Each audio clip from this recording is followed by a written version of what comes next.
Hello, sports fans. I'm Tommy Aquilina, and joining me for this MLB National League discussion are Sam Yarnell and Juliana Battaglia. Welcome to both of you. How are you both doing?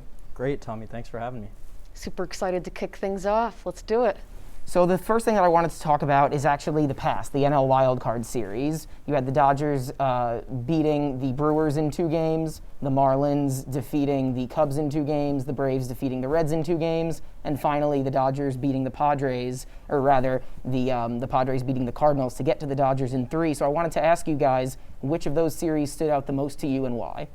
Well, I've got to go with that Marlins-Cubs series, Tommy. I mean, I expected the Cubs to at least get a game in this series. They barely got a run. It looked like the entire Marlins pitching staff, headed by Alcantara and Boxberger, had the number of the Cubs that whole series. For me, I would definitely have to go with that Padres-Cardinals one. It really did it for me.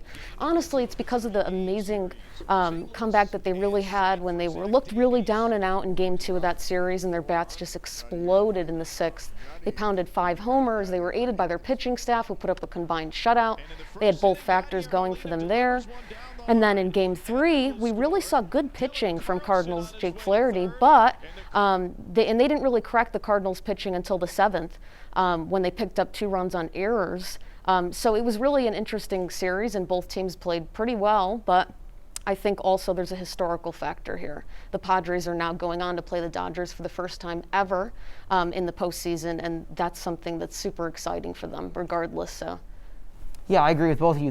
Those were both exciting series, but now we're in the National League Division Series. And so starting with the Dodgers and Padres, you have the Dodgers' best record in the majors during the regular season, 43-17, but the Padres had the second best record in the National League. So I want to start with you, Sam. What are some of the X factors that you see in this series between the top 2 NL clubs? So I think there are 2 really big X factors in this series. First of all, we need to know when playoff Kershaw is going to show up. Clayton Kershaw, famously, that 4.22 ERA in the postseason. He can't really hold it together. We saw it last year in the NLDS against Washington. He always tends to fall apart in October, late in the postseason. And also, can we see this San Diego offense, this high-powered San Diego offense, handle some amazing pitching from Los Angeles? I mean, aside from Kershaw, Walker Buehler, Dustin May, Julio Urias, Blake Trinan. This is a loaded staff in Los Angeles. I'm really interested to see if Slam Diego can keep it up against the Dodgers. Yes, the Dodgers definitely do have a very, very powerful offensive line. I would say an X factor for them, though, I'm going to actually say Justin Turner. He obviously, I know he had a hamstring injury, and that kept him out for a while. So his numbers haven't been as good as they usually are. But I think if he's healthy, I think he'll make a huge difference in this lineup because he is a career over 300 hitter in the postseason. And with the other great players they have in the lineup, Betts, Seager, Bellinger, it's so easy to lose Turner in that shuffle. But don't be surprised if you see some production from him.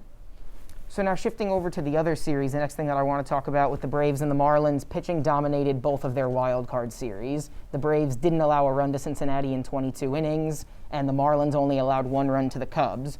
Both of these pitching staffs a little bit depleted. No Jose Urena for the Marlins, no Cole Hamels or Mike Soroka for the Braves.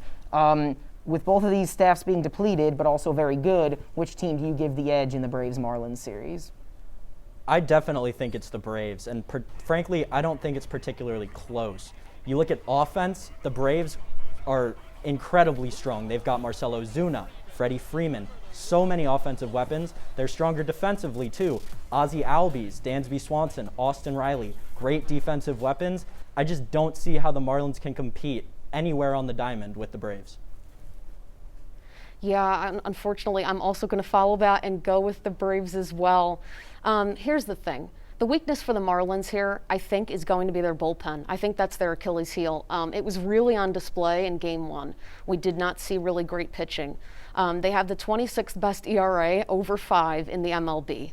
And you have the Braves countering that pitching with their own bullpen staff that ranks in the top half of the MLB, and they commanded in Game 1. They only allowed 1 run on 3 hits over the 5 final innings of the game. And with Atlanta's offense and their top 1, 2, 3 hitters, Acuna, Freeman, and Ozuna just pounding right now, I think it's going to be too much for the Marlins to handle. So I'm handing this one to the Braves. Yeah, I hate to agree with both of you guys, but Marlins 7-0 in the playoffs. However, I think the Braves are just too much.